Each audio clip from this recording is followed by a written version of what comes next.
everyone, I am Meenakshi Sharma and welcome to YT School Hub. In this video, we have read about new kings and kingdoms. This is the chapter of class 7 NCERT history. And in previous video, we have read about what are prashastis, land grants, the emergence of new dynasties, warfare for wealth. We have read about this. So now we take a closer look at the Cholas. This map is related to Cholas. This area is belong to Cholas. From Uriyar to Thanjavur. How did the Cholas rise to power? Cholas power में कैसे आए? A minor chiefly family known as Uriyar held power in the Kaveri Delta.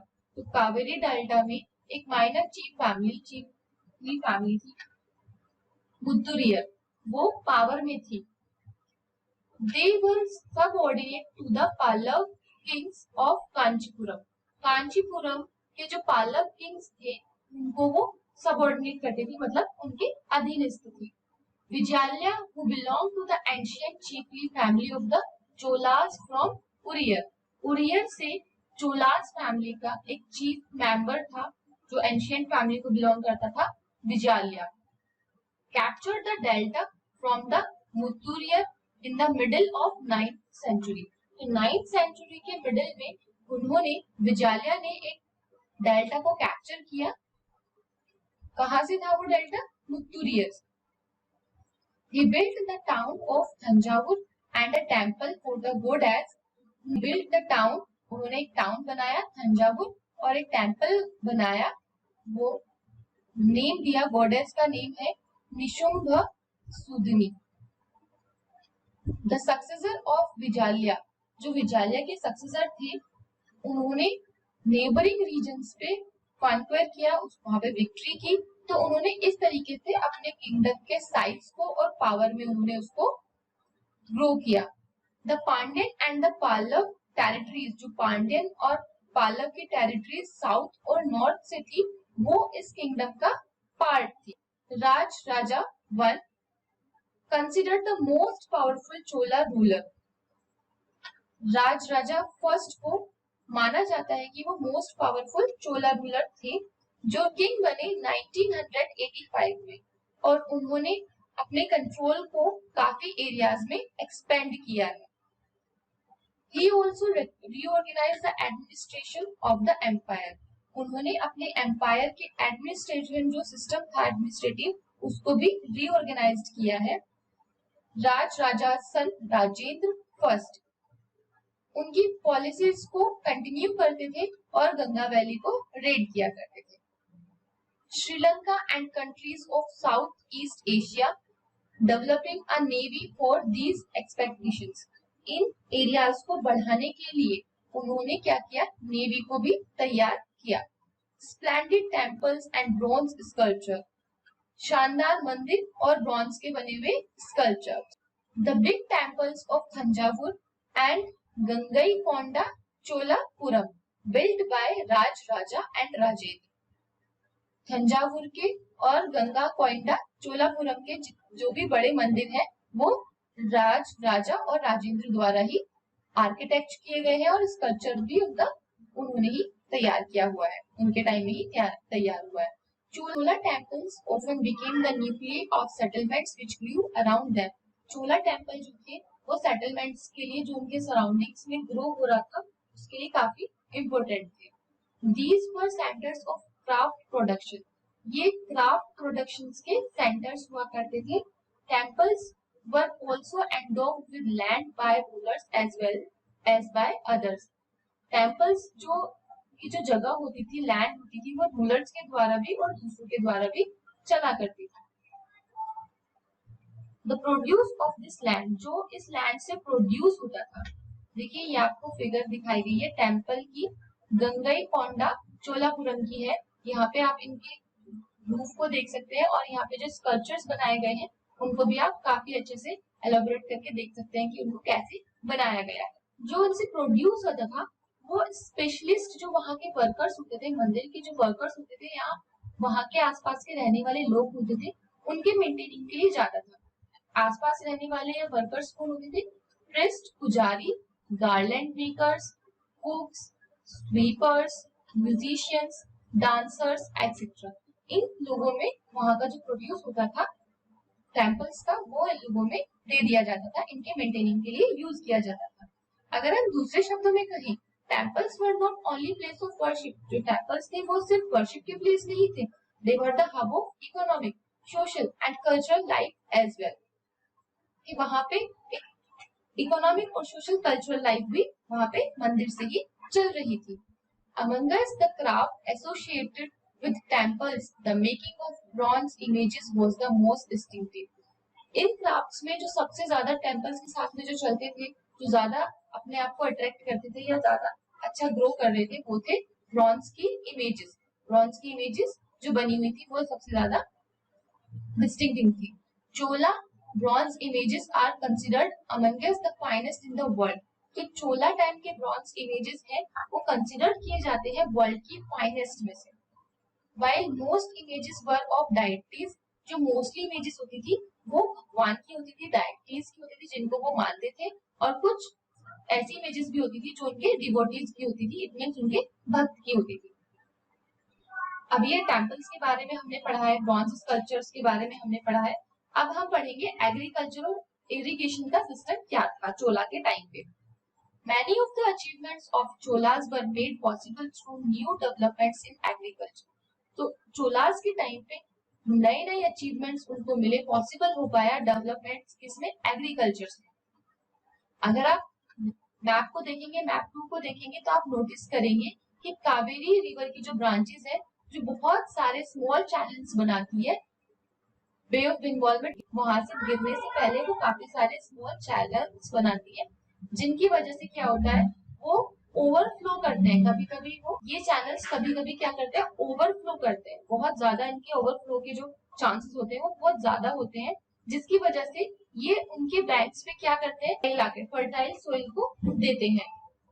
Water from the channels also provides the necessary moisture. ये जो water channels होते हैं, जो ये channels होते हैं, वो वाटर प्रोवाइड कराते हैं, जितना एग्रीकल्चर को मॉइस्चर चाहिए उतना मॉइस्चर उनको देते हैं। पर्टिकुलरली किसके लिए?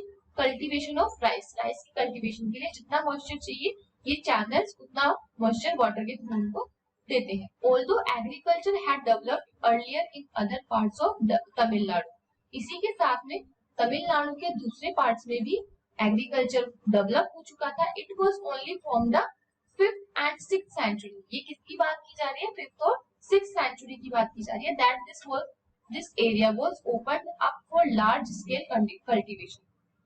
5th to 6th सेंचुरी में, 5th और 6th सेंचुरी में एक काफी बड़े एरिया को लार्ज स्केल पे कल्टीवेशन वहां पे स्टार्ट हो गया था, open up for large scale cultivation. Forest had to be cleared in some regions. Some regions में कुछ जगह पे क्या हो रहा था, फॉरेस्ट को क्लियर किया जा रहा था ताकि लैंड का जो लेवल है वो दूसरे एरिया के लेवल के साथ मैच हो। In the delta region, embankments had to be built to prevent flooding. जो डेल्टा रीजन थे उसको क्या किया जा रहा था, प्रिवेंट किया जा रहा था फ्लड से, कि वो एम्बैंकमेंट मतलब उसकी दीवारी की गई या फिर कुछ ऐसी चीजें लगाई गई ताकि फ्लडिंग को रोका जा सके, फ्लड को रोका जा सके। Canals had to be constructed, नहरें वहां पे बनने लगी थी। ये आपको एक स्कल्पचर्स दिखाया गया है जो चोला के टाइम का है, आप इसको देख सकते हैं, ये किस तरीके से डेकोरेट किया गया है। जो कैनल्स बनाई गई थी वो क्या करती थी, फील्ड में वाटर को कैरी किया करती थी। In many areas 2 crops were grown in a year. एक ईयर में लगभग 2 क्रॉप्स काफी सारे एरियाज में होने लगी थी। ये 9th सेंचुरी का स्लूस गेट है। इट मींस इसका यूज होता था कि जब वाटर का ओवरफ्लो होता था तो ये बता देता था कि पानी का लेवल क्या है, तो जिससे कि फ्लड को रोका जा सकता था या उनको कंट्रोल किया जा सकता था। ये या तो वुड के बने होते थे या फिर वो मेटल के बने हुए होते। In many cases it was necessary to water crops artificially. काफी केसेस में ये पानी बहुत ज्यादा जरूरी होता है आर्टिफिशियली लेने के लिए, क्रॉप्स के लिए। A variety of methods were used for irrigation. तो उस टाइम पे बहुत सारे मेथड्स इरिगेशन के लिए यूज होना स्टार्ट हो गए थे। इन सब एरियाज वेल्स वर डग, कुछ जगह पे वेल्स को डग किया गया था। In other places huge tanks were constructed to collect rain water. Rain water को कलेक्ट करने के लिए काफी बड़े बड़े टैंक्स को बनाया गया था कुछ दूसरी जगहों पे। Remember that irrigation works require planning, organisation, labour and resources. But यहाँ पे एक पॉइंट रिमेंबर का है कि इरिगेशन की वर्क के लिए एक प्रॉपर प्लानिंग की जरूरत होती है, ऑर्गेनाइजेशन की जरूरत होती है, लेबर उसमें चाहिए, रिसोर्सेज चाहिए और मेंटेन भी चाहिए। इसके लिए मेंटेनिंग के लिए भी तो मेंटेन कैसे होगा, नहीं तो रिसोर्सेज के साथ में इसमें मेंटेनेंस भी चाहिए। और deciding on how water is to be share, के पानी को कैसे शेयर किया जाएगा, उसके लिए भी ये सब प्लानिंग की जरूरत होती है। Most of the new rulers as well as people in villages took an active interest in this activities. जो रूलर्स थे या लोग भी थे, जैसे रूलर्स और वहाँ के विलेजेस के रहने वाले लोग इन एक्टिविटीज में एक्टिवली पार्टिसिपेट करते थे। ये अभी हमने वहाँ का एग्रीकल्चर और इरिगेशन सिस्टम जाना है। अब हम जानेंगे the administration of the empire. How was the administration organised, कि उस टाइम पे, चोलास के टाइम पे एडमिनिस्ट्रेशन को कैसे ऑर्गेनाइज किया जाता था। Settlements of peasants known as ur, जो पीजेंट्स थे उनको हम किस नाम से जानते थे, वहां पे उर के नाम से जानते थे। Became prosperous with the spread of irrigation agriculture, जिस जो बहुत समृद्धशाली होता था और जिसके पास में इरिगेशन के लिए एग्रीकल्चर का जो लैंड है वो काफी ज्यादा होता था। Groups of such villages form large units called Nadu, जो वहां के विलेजेस होते थे जिसमें कि काफी ऑफ सच विलेजेस जहाँ पे लोग रहते थे, उनकी यूनिट्स को, उनके ग्रुप्स को हम बोलते, उस ग्रुप को बोलते हैं Nadu. The village council and the Nadu performed several administrative functions, including dispensing justice and collecting taxes. तो ये विलेज काउंसिल है या नाडू है, नाडू क्या है, ग्रुप है, विलेजेस का ग्रुप। ये काफी सारे फंक्शंस, एडमिनिस्ट्रेटिव फंक्शंस को परफॉर्म करते हैं, जैसे कि डिस्पेंसिंग जस्टिस, जस्टिस देखना, और टैक्सेस को कलेक्ट करना। Rich peasants of the Villelal caste exercised considerable control over the affairs of the Nadu under the supervision of the central Chola government. जो सेंट्रल चोला की गवर्नमेंट है वो सुपरविजन में, उसके सुपरविजन में ये जो रिच पीजेंट्स होते हैं, जो कि किस कास्ट के होते थे, विलेला, इस कास्ट के होते थे, वो क्या करते थे, जो वो उनके अफेयर्स, जो नाडू जो वर्क देखते थे, उनके वर्क को वो सुपरवाइज किया करते थे। The Chola kings gave some rich land owners titles king. जो चोला किंग्स होते थे वो रिच लैंड ओनर्स को कुछ टाइटल्स दिया करते थे, जैसे कि मूवन de Velan, it means a Velan और पीजेंट सर्विंग थ्री किंग्स, एक वेलन या फिर पीजेंट जो थ्री किंग्स को सर्व करता है। अरियार यानी कि वो चीफ होता था। इस तरह के टाइटल्स जो है चोला किंग उनको दिया करते थे। एज मेकर्स ऑफ रिस्पेक्ट, उनको रेस्पेक्ट के थ्रू, मतलब इन वर्ड से वो क्या शो करते थे, उनकी रेस्पेक्ट, उनका ट्रस्ट के और ये लोग बहुत ज्यादा इम्पोर्टेंट होते थे और ये लोग उनके बहुत ज्यादा ट्रस्टेड होते थे, इसलिए इनको एक इम्पोर्टेंट ऑफिस भी दिया जाता था उनके सेंटर्स में। टाइप्स ऑफ लैंड, अब यहाँ पे बताया गया है किस टाइप के लैंड को वह देखते थे। Chola inscription mention several categories of land, Cholas की जो इंस्क्रिप्शंस है वो काफी तरह के लैंड को कैटेगराइज करती है, जैसे कि वेलन वगई, वेलन वगई मतलब जो कि नॉन ब्राह्मण पीजेंट्स है वो, उनको जो लैंड मिला हुआ है।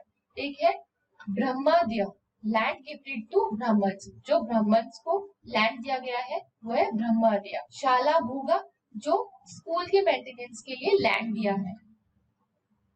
देवादना और त्रिवुना मुतुकनी, त्रिवुना मुतुकनी लैंड गिफ्टेड टू टेम्पल्स, जो टेम्पल्स को जगह दी गई है। पल्ली सचंदम लैंड डोनेटेड टू जैना इंस्टीट्यूशंस, ये वो लैंड होता है जो जैन इंस्टीट्यूशंस को मिला हुआ होता है। We have seen that Brahmins often receive land grants और ब्रह्मोदय, इसलिए यहाँ पे देखा है कि ब्राह्मण्स को जो लैंड दिया गया होता था, ग्रांट में दिया होता था, उसको ब्रह्मोदय कहते हैं। As a result, a large number of Brahman settlements emerged in the Kaveri Valley, as in other parts of South India. तो इसके रिजल्ट में हम देखते हैं कि बहुत बड़ी संख्या में ब्राह्मण का सेटलमेंट कावेरी वैली में था, साउथ इंडिया के अदर पार्ट पे भी था, बट यहाँ पे ज्यादा था। Each Brahmadaya was looked after by an assembly or sabha of prominent Brahman landholders. जो ये ब्रह्मादया था उसको लुक्ड आफ्टर किया जाता था एक असेंबली सभा के द्वारा कि ये किस ब्राह्मण को दिया गया है, इसका लैंड होल्डर अब कौन होने वाला है। These assemblies work very efficiently. जो ये असेंबलीज होती थी काफी अच्छे से वर्क किया करती थी। Their decisions were recorded in detail in inscription. जो ये रिकॉर्ड डिटेल्स होती थी ये रिकॉर्ड किए जाते थे इंस्क्रिप्शंस के द्वारा, often on the stone walls of temple, और टेम्पल्स की वॉल्स पे भी ये कभी कभी लिखा जाता था। Associations of traders known as nagrams also occasionally performed administrative functions in towns. और जो ट्रेडर्स का एसोसिएशन होता था उसको नगरम्स बोलते थे, वो भी ओकेजनली परफॉर्म करता था एडमिनिस्ट्रेटिव फंक्शंस के लिए। Inscriptions from Uttaramerur in Chingleput district Tamil Nadu provide details of the way in which the sabha was organized. जो उत्तरमेरू चिंगलपुर डिस्ट्रिक्ट में है तमिलनाडु, वहां का इंस्क्रिप्शन डिटेल्स प्रोवाइड कराता है कि सभा किस तरीके से ऑर्गेनाइज की जाती थी उस टाइम पे। The sabha had separate committees to look after irrigation works. Irrigation work के बाद में सेपरेट कमिटीज को बुलाया जाता था, उनकी सभा को हेल्ड किया जाता था। गार्डन्स, टेम्पल्स एक्सेट्रा इन सब के बारे में बात किए जाते थे। Names of those eligible to be members of these committees were written on a small ticket of palm leaf. सबको बुलाया जाता था और उनके नाम जो एलिजिबल है इस सभा में आने के लिए, इस कमेटीज को ज्वाइन करने के लिए, उनका एक टिकट बनाया जाता था पाम लीफ पे उनका नाम लेके। These tickets were put into an earthenware pot. वो एक पोट में रखा जाता था, एक छोटे बच्चे को बुला के उससे टिकट निकाला जाता था, one by one from each committee. Each committee से बच्चे को बुलाते और उसका नाम निकालते। ये एक इंस्क्रिप्शन और टेक्स्ट दिया गया है। Who could be a member of a सभा? सभा का मेंबर कौन हो सकता था? The Uttaramerur inscription lays down. ये जो इंस्क्रिप्शन है वो उत्तरमेरू है। All those who wish to become members of the sabha should be owners of land from which land revenue is collected.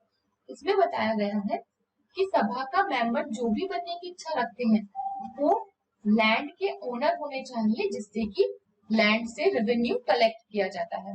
They should have their own homes. उनका अपना घर होना चाहिए। They should be between 35 and 70 years of age. उनकी as 35 से 75 के बीच में होनी चाहिए। They should have knowledge of Vedas. उन्हें वेद की नॉलेज होनी चाहिए। They should be well versed in administrative matters and honest. वो ऑनेस्ट होने चाहिए और उन्हें एडमिनिस्ट्रेटिव मैटर्स का भी उन्हें ज्ञान होना चाहिए। If anyone has been a member of any committee in the last 3 years, अगर कोई इंसान लास्ट 3 years से किसी कमेटी का मेंबर रहा है तो वो इस कमेटी का मेंबर नहीं बन सकता है। Anyone who has not submitted his accounts and those of his relatives cannot contest these elections. जिसने ये सब चीजें नहीं सबमिट की है, जिसके पास ये सब चीज नहीं है, वो क्या है, इस कॉन्टेस्ट में पार्टिसिपेट इलेक्शन नहीं कर सकता, इलेक्ट नहीं हो सकता है। While inscriptions tell us about king and powerful men, here is an excerpt from the Periya Purnam, a 12th century Tamil work. ये एक टेक्स्ट दिया गया है पेरिया पूर्णम 12th सेंचुरी का, ये तमिल वर्क है जिसमें इंस्क्रिप्शंस जो है वो किंग और पावरफुल मैन के बारे में बताते हैं, बट ये नॉर्मल सा टेक्स्ट है जो कॉमन मैन के बारे में बताता है कि उनका जीवन कैसा था, वो कैसे रहते थे। स्मॉल हैमलेट्स ऑफ पुलियास का यहाँ पे ग्रुप का नाम दिया गया है, सोशल ग्रुप को कंसिडर किया गया है जो बामन्स और वेलास नहीं होते थे उनके लिए। वो स्मॉल हट में रहते थे जहाँ पे थैचेस होते थे, भूसा वगैरह से वो स्टडीड होते थे। वो लेबर्स होते थे, वो अपने काम में बिजी रहते थे। In their thresholds of huts covered with strips of leather, जो उनके हट्स होते थे वो लेदर की स्ट्रिप्स से कवर्ड रहते थे। Little chickens moved about in groups, जो चिकन होते थे वो ग्रुप्स में इधर उधर भाग रहे हैं। उनके बच्चे डार्क होते थे जो कि ब्लैक आयरन का ब्रेसलेट्स वगैरह पहन के रहते थे। वो लिटिल पपीज रखते थे। अर्जुना ट्री के शेड में अब ये लेडी के बारे में बताया गया है कि फीमेल लेबरर अपने बेबी को स्लीप कराती थी शीट ऑफ लेदर की शीट में वो उसको स्लीप सुलाती थी। मैंगो ट्रीज के बीच में ब्रांचेस के बीच में ड्रम्स हैंगिंग होते थे। कोकोनट पाम्स के नीचे उनके बच्चे जो है खेलते थे, प्लेग्राउंड था वो उनका। ये सब चीजें उसमें बताई गई है कि वहाँ की लेडीज कैसे होती थी। एक क्वेश्चन ये आता है, क्या उस टाइम पे जो जिस सभा की ये बात कर रहे हैं, कमेटी की बात कर रहे हैं, क्या वहाँ पे लेडीज पार्टिसिपेट भी कर सकती थी? In your view are lotteries useful in choosing members of committees? कि लॉटरी के थ्रू हम मेंबर्स को चूज कर सकते हैं? कि आपके अकॉर्डिंग इसका क्या आंसर है? ये यहाँ पे क्वेश्चन पूछा गया। China under the Tang dynasty, China जो थी वो किसके अंडर में थी? जैसे यहाँ पे हमने चोला के बारे में पढ़ा है इंडिया में, ऐसे ही टैंग डायनेस्टी के अंडर में चाइना था। In China and empire was established under the Tang dynasty, China में एक एम्पायर एस्टेब्लिश किया गया टैंग डायनेस्टी द्वारा, जो कि पावर में रहा 300 सालों तक वो पावर में रहा। इट मींस 7 to 10 सेंचुरीज तक वो पावर में था। उसकी कैपिटल थी Xi'an, was one of the largest city in the world, वो वर्ल्ड की लार्जेस्ट सिटीज में से माना जाता था। जो जहाँ पे कौन विजिट करते थे? तुर्क, ईरानियंस, इंडियंस, जापानीज, कोरियंस, इन सब लोगों ने भी वहाँ पे विजिट किया था। टैंग एम्पायर को एडमिनिस्ट्रेट किया जाता था, ब्यूरोक्रेसी रिक्रूट करती थी एग्जामिनेशन के थ्रू, जिसमें जो भी पार्टिसिपेट करना चाहता है वो उसमें पार्टिसिपेट कर सकता था। ये ओपन टू ऑल होता था। ये सिस्टम जो है 1911 तक चला, बट उसमें थोड़ा सा चेंजेस होते रहे बीच में। तो ये आपका चैप्टर यहाँ पे फिनिश हो जाता है। I hope you have understand the chapter. Thank you for watching this video. Please subscribe the channel and don't forget to click on bell icon. Thank you.